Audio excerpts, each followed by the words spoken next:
Bonjour à vous, cette semaine nous avons l'éclipse lunaire, pleine lune, et la rétrogradation de Mercure bien sûr qui continue toujours son cours.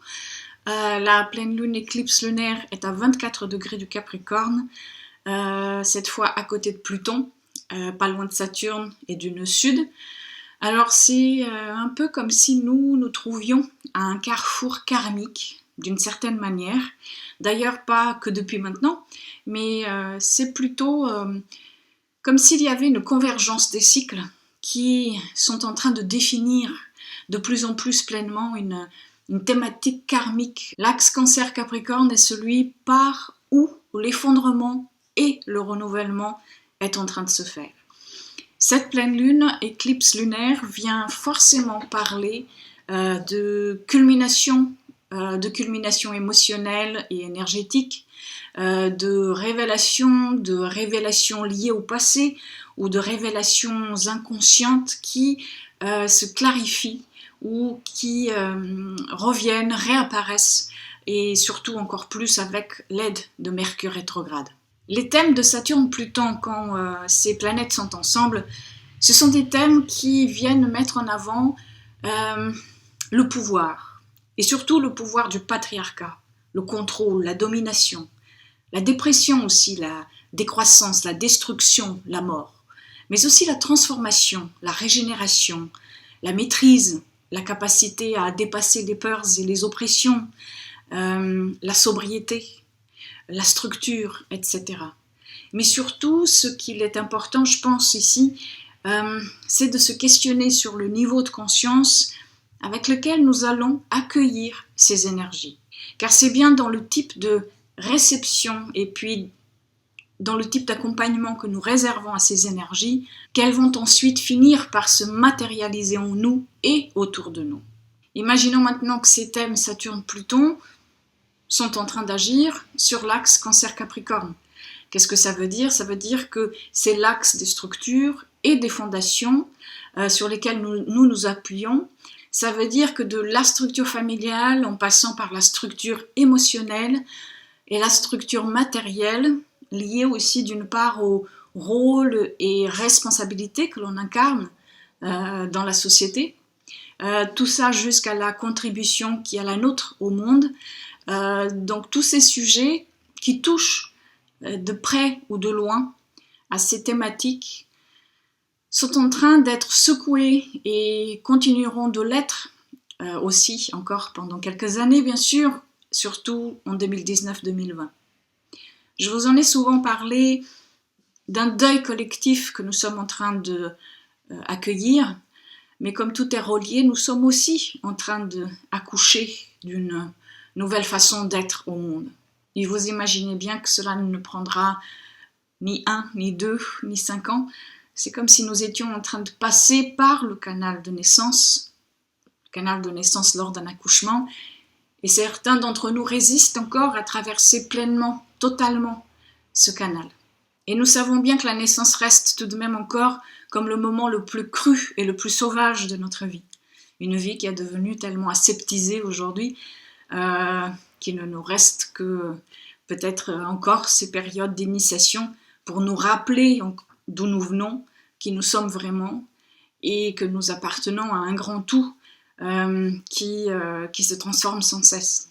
Alors il faut imaginer que les modèles, les fondations que nous avons autrefois accouchées et sur lesquelles nous avons construit notre société actuelle, mais aussi notre vie dans le cadre individuel, ne fonctionnent ou ne répondent absolument plus à l'évolution qui est en train d'avoir lieu à l'intérieur et à l'extérieur de nous-mêmes.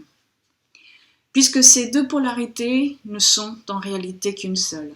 En passant par le rapport et le respect de la terre, le lien humain, les modèles politiques, éducatifs et sociaux, etc., tout, absolument tout, est dans un besoin criant de transformation. Et c'est pareil dans nos vies individuelles. Nous reflétons dans le collectif et le collectif se reflète sur nous. Alors cette pleine lune éclipse lunaire pourra à la fois nous mettre face au passé et nous demander de questionner nos actions du présent qui ne rentrent plus en résonance avec la personne que nous sommes en train de devenir. Avec Pluton, il y a cette demande d'entrer pleinement dans les profondeurs de l'inconscient pour pouvoir sortir des peurs qui sont générées à la fois par un manque d'approfondissement ou d'engagement, car au contraire de ce que l'on peut penser, c'est en allant pleinement dans ce qui nous fait peur que l'on peut arriver à désamorcer la peur. Tout comme c'est en acceptant la résistance qu'elle finit par disparaître et ainsi de suite. Autre chose que ces éclipses peuvent faire remonter à la surface, ce sont des lourdeurs venues du passé ou liées aux relations familiales, parentales, etc. et qui continuent à peser sur nous et à définir notre présent. Mais cela peut être aussi lié à toute autre situation ou alors à toute autre position qui nous a à un moment ou à un autre apporté un sentiment de sécurité ou en tout cas qui nous aura permis de ne pas être dans une difficulté même si cela a été faussé. Ça peut être le cas d'un rôle, d'un métier, d'une identification, etc. Donc ces éclipses et la conjonction Saturne-Pluton en Capricorne en général nous permettent d'entrer pleinement dans l'intégration et transformation de ce qui doit l'être, mais aussi de laisser mourir ce qui devra mourir. Les éclipses seront encore dans cet axe l'année prochaine, alors tout ce qui a déjà commencé à se dévoiler depuis les premières éclipses qui ont eu lieu dans cet axe Cancer-Capricorne, tout cela va continuer à nous demander de faire un travail de questionnement sur ce qui nous maintient toujours et encore en sécurité ou plus du tout. Mais il nous faudra accepter aussi de rester avec les questions, de ne pas chercher à tout prix à avoir des réponses définies immédiatement, parce que Saturne et Pluton nous ancrent dans la réalité et se voiler la face sur ce que nous demande une vie de matière ne fera qu'augmenter le sentiment de frustration ou alors d'insatisfaction. Rappelez-vous, il y a une minute, je vous disais que c'est quand on accepte la résistance qu'elle s'arrête. Au moment de cette lune éclipse, Vénus sera en Cancer, à côté du nœud nord, dans une opposition à Saturne. Et cela nous rappelle de la nécessité d'accueillir un engagement nouveau dans la relation à soi-même, dans la relation à l'autre et à tout ce qui nous entoure, parce qu'il y a la nécessité d'une maturation des sentiments et des émotions, et surtout d'accueillir les nouvelles valeurs qui souhaitent naître maintenant.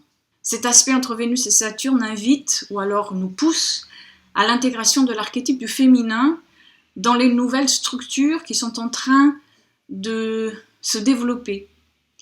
Mais si le niveau de conscience avec lequel nous allons accueillir tout ça, toute cette énergie, est un tout autre, cet aspect peut aussi mettre en avant les forces du patriarcat, c'est-à-dire l'ombre de l'archétype du masculin face à l'archétype du féminin, et cela dans une expression qui pourra être, bien sûr, visible, observable.